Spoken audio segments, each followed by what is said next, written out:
Julie's Rock and Roll Travel Show is in Cisco, Texas. Why? Because it was the birthplace and childhood home of Dash Crofts, half of the duo Seals and Crofts. Jim Seals grew up not too far from here, also in Texas. They made their mark on music history for sure. Cisco's other claim to fame is that a young Conrad Hilton showed up with $5,000 pinned to the inside of his sweater. He came looking to buy a bank, couldn't make a deal on a bank, but he bought his first hotel. This is where I'm sitting right now. I'll show you more about this in the upcoming video as we cover Cisco, Texas and Dash Crofts.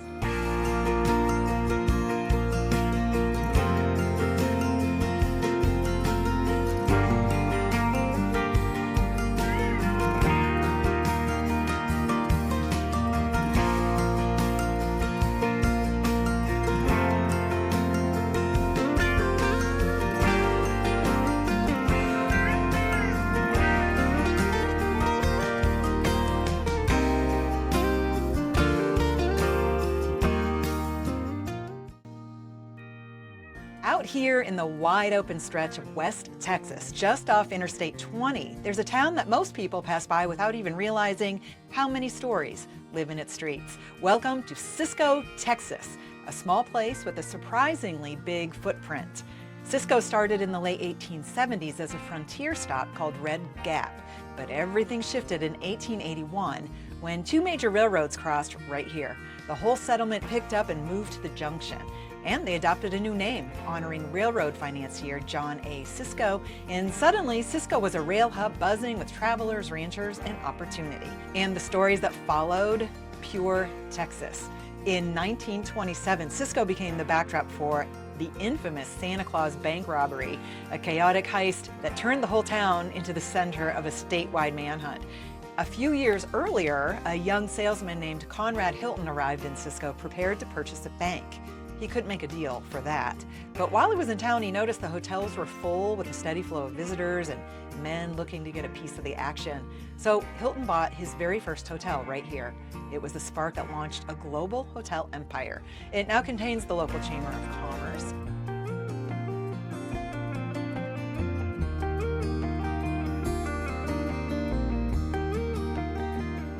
Today, Cisco is a tight-knit community of about 3,800 people. And it's the kind of place where history isn't just behind glass, it's right in front of you.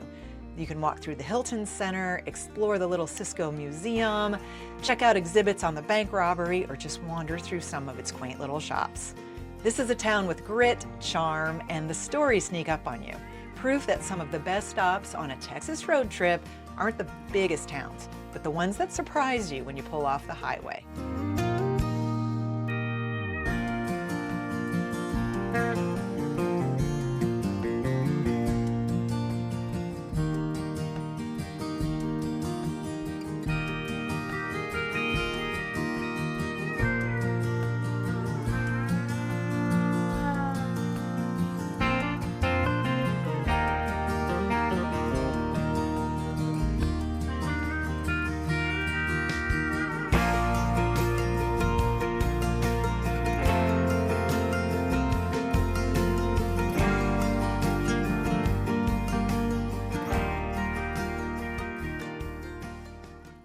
While I was in town, I heard that the house where Dash Crofts grew up is still standing, so I went looking for it. I believe this is it. From this Texas town of Cisco, that boy named Dash Crofts grew up surrounded by wide skies, quiet roads, music, and the kind of space that lets a musician's imagination stretch. He didn't know it then, but he would one day define the soft rock sound of the 1970s and carry a piece of Texas into living rooms and cars all over the world. I was in the middle of editing this video when I saw the news that Dash Crofts passed away on March 26, 2026, at the age of 87. So I'm re-recording some of this one in memory of Dash. He was born Darrell George Crofts in 1938, and he was a twin. His sister Dorothy went by Dot, and their mother entered them into a beautiful baby contest and thought it would be cute if they were Dot and Dash. So there you have it. Dash was playing piano by the age of 5, and he'd picked up the drums by age 10. In fact, he was a drummer when he met Jim Seals while they were both in high school. Jim, who'd been born in nearby Sidney, Texas, was playing saxophone at the time. After high school graduation, Dash's father got him a job, and it lasted a whole day. You know, it's funny how that comes up over and over again in the biographies of musicians. These guys were not cut out for regular work, man. They need freedom and music. Anyway, Dash and Seals moved to Southern California and they joined the Champs. Yes, the group who had hit with Tequila, but this was after that. They played with the Champs from 1958 to 1965. And for 2 years in there, Crofts served at the military in Fort Bragg, North Carolina. Of course, once he was discharged, he went right back to where he left off with the music thing. Later, they formed the duo Seals and Crofts and struggled through the rest of the 60s and into the 70s. These men shared not just a musical chemistry, but a deep spiritual curiosity. They were turned off by the hard partying rock scene at the time, so they followed their hearts and their faith, weaving messages of unity, reflection, and hope into the songs that would become radio staples, and they still are on vintage pop radio, I might add. Their breakthrough came in 1972 with Summer Breeze, a warm, instantly recognizable track that climbed to number 6 on the Billboard Hot 100 and became one of the decade's defining soft rock hits. A year later, they repeated that magic with Diamond Girl, another top 10 hit that also reached number 6.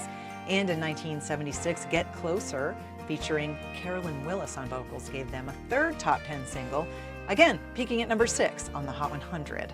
Across the 1970s, Seals and Crofts placed 12 songs on the Billboard Hot 100 and scored 7 top 10 hits on the adult contemporary charts, numbers that just really cemented their place in pop history.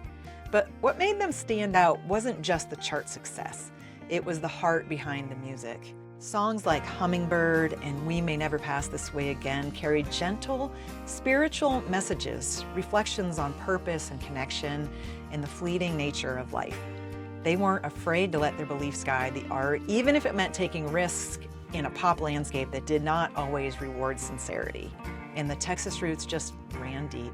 Jim Seals' younger brother, Dan Seals, later known as England Dan, also became a charting singer-songwriter, particularly with John Ford Coley, another one of my favorite groups. They just proved the Seals family carried a rare musical spark. For fans of classic pop and soft rock, Seals and Crofts represent a moment when melody, harmony, and sincerity truly meant something in music.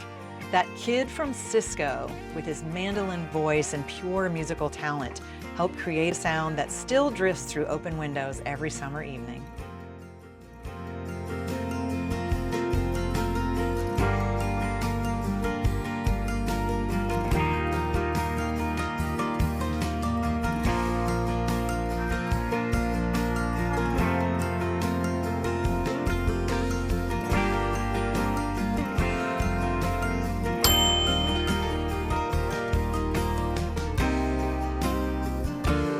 Thanks so much for watching, and please take a second to like and subscribe.